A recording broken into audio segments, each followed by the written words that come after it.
The more I read into this story time, the worse it got. You know that saying, when someone reveals who they really are, you should probably believe them?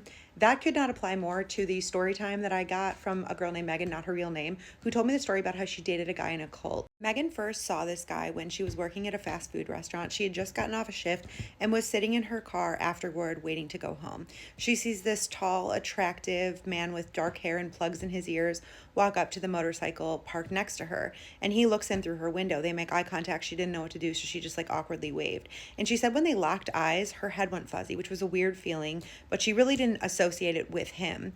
So she waves at him, he kind of waves back, he gets on his bike and he drives away. She thought really nothing of it. She thought she was never going to see him again until he pulls back through the drive-through line while she was working. She was outside taking orders and he pulls up in a big black truck. This time it's nighttime, but she recognizes him immediately and she feels this little flutter of excitement that he's back. So she's making like light conversation with him as she's taking his order, and he asks for her number. She gives it to him, he pulls forward, and she said that whole time, like he was in line, she felt like he was watching her through his window, even though his windows were tinted and she couldn't see him. And that feeling didn't let up until he pulled out of the line and got on the highway. Later on, he texts her, they talk for a little bit. I don't know how long it was before they actually go out, but eventually he takes her on a date.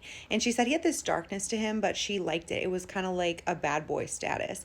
And they eventually start dating. But almost off the bat, she noticed these huge red flags flying high about his jealousy issues. He was immediately jealous of almost all the men in her life, like her coworkers, her friends' boyfriends, whatever. But he ends up opening up to her about how he had been cheated on in the past and really never moved on from it. He also at this time opens up to her about some other things that are off-putting to her, like he's driving without a license and he's part of a motorcycle gang. He also really seemed like he didn't want to be found. He was not big on social media, and he gave the impression that he was like running or hiding from something. But again, she thought this was just part of like his allure, his like bad boyness. He doesn't give her any cheater flags or anything like that. She meets his family. They're living in LA. He takes her there for a holiday. She spends the night. Everybody's cool. She would go over to his place a lot. He would take her out on evening rides on the bike. She met some of his friends, and she was really feeling him too. They were actually really happy despite his darkness. So around this time, she decides that she's going to get 2 spots on her chest pierced, and she also gets a thigh tattoo. She's really excited about this. She'd been wanting to do it for a long time. She tells her man, we're going to call him James. She tells James about it, and he is livid. He is so mad at her for exposing herself while getting the piercings and the tattoo. They're fighting about it. She leaves, she goes home, and he's still texting her. They're fighting through text, and she said she remembers her head felt fuzzy again. They make up, but he's still acting weird for the next few days, and then they go out to dinner near his house.